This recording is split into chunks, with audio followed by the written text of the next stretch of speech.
The story of the holiness movement in America is a story of action. And you can't tell that story without the Church of God in Christ being front and center.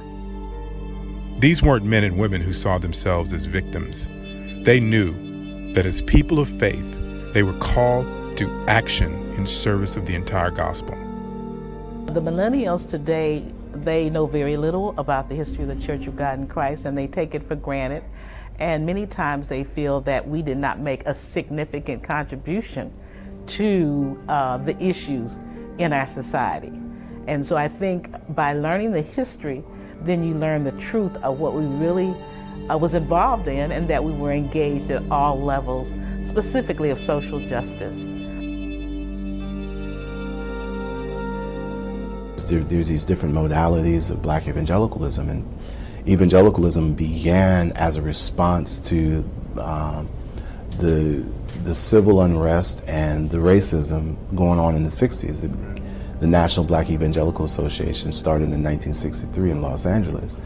And one of the questions was, how can one be Christian but have such a horrible reputation and history with regard to responding to social justice?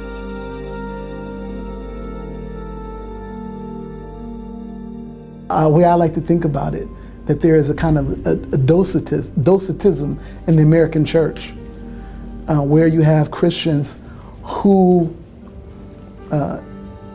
their faith does not speak to the issues that matter. It's kind of an intangible kind of faith. And if your Christian faith cannot speak to the issues that matter, that form of Christianity, to the world won't matter.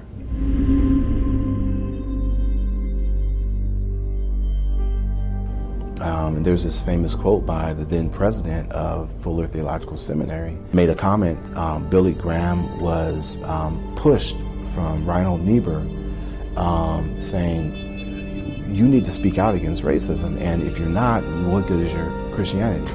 The church has to take an active role in the issue of social justice, and particularly the environment that we're in now.